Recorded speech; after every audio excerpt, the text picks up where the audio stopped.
Okay, here's the setup. You're standing in an open space, and 10 meters away, about 32 feet, there's a man with a sword. A real one, a long sword sheathed at his hip. He's trained, years of it. He knows exactly how to close distance and exactly where to cut. And you've got a gun, a handgun, holstered at your waist, fully loaded.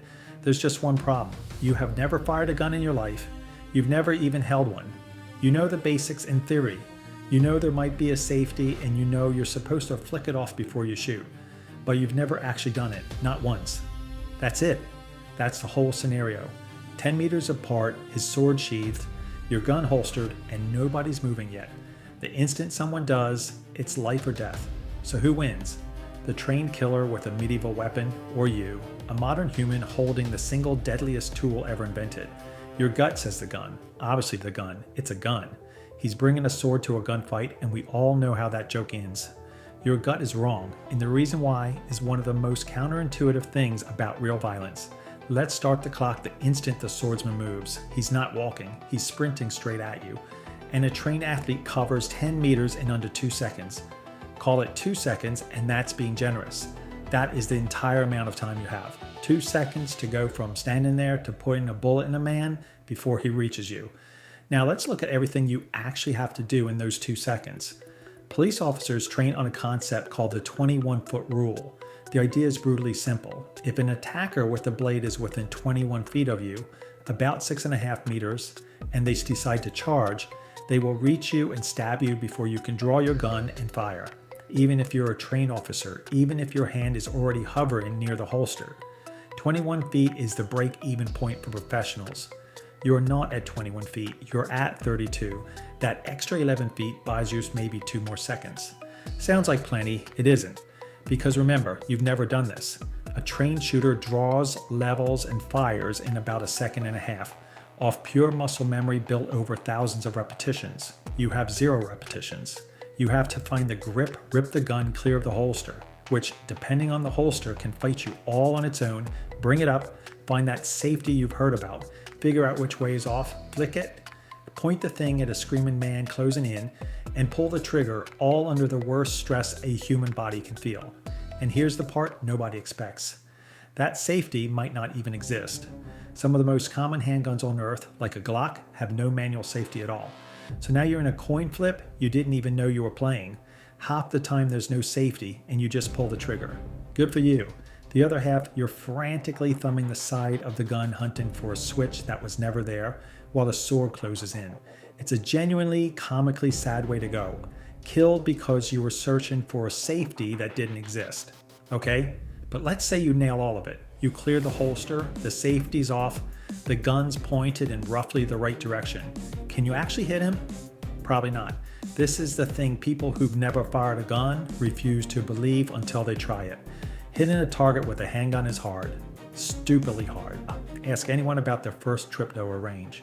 They're stunned at how the gun jumps, how the sights swim around, how a target that looked impossible to miss suddenly feels impossible to hit. And that's standing calm at a paper target, taking your sweet time. You're doing it for the first time ever, adrenaline flooding your veins, hands shaking against a moving human being who is 2 seconds from gutting you. There's something deeper working against you too. Most people have a hardwired instinct against killing another person. It takes real training to push past that hesitation. In the same half second where your opponent feels nothing but close to the distance and cut, you might feel a flicker of doubt, and a flicker is all he needs. So maybe you shouldn't stand and shoot at all. Maybe you should run, turn, sprint, open up the distance, and sort out the gun while you move. It buys time. The problem is, try looking down at something in your hands and figuring out how it works while running at a full sprint. You can't. You either slow down to fumble with it, or you keep running blind and never get it working. And he's faster than you because he trains and you don't. Running just means he catches you from behind. Now, it's not hopeless. There's a version where you win.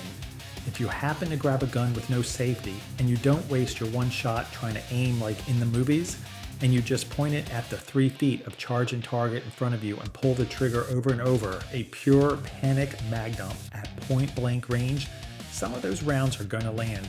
You don't need a perfect headshot. You need one solid hit on a man sprinting at you and the whole fight changes. That's your win condition. It's real. It's just not the clean one your gut promised you. But there's one factor that decides this fight more than anything else, and it has nothing to do with you. It's about him.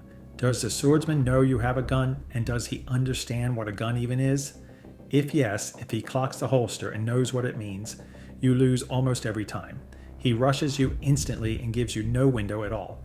He's not going to stand there admiring your weapon. He's going to kill you before you finish drawing. But if he doesn't know, if he hesitates, trying to figure out what that strange object on your hip is before he commits, that hesitation is a gift. That's the 2 or 3 seconds you desperately need.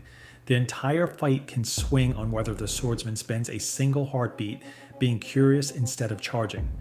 So here's the honest answer. Strip away the movie logic, and a trained swordsman at 10 meters beats an untrained person with a holstered gun the large majority of the time. The gun isn't the problem here. Guns are the most lethal handheld weapon ever made. But a weapon is only as good as the person holding it, and you are holding this one for the very first time. On the worst day of your life, the gun didn't fail you. You just never learned to use it, and 2 seconds was never going to be enough time to learn. So next time you watch some hero calmly draw and drop a charging attacker at close range, remember the 21-foot rule.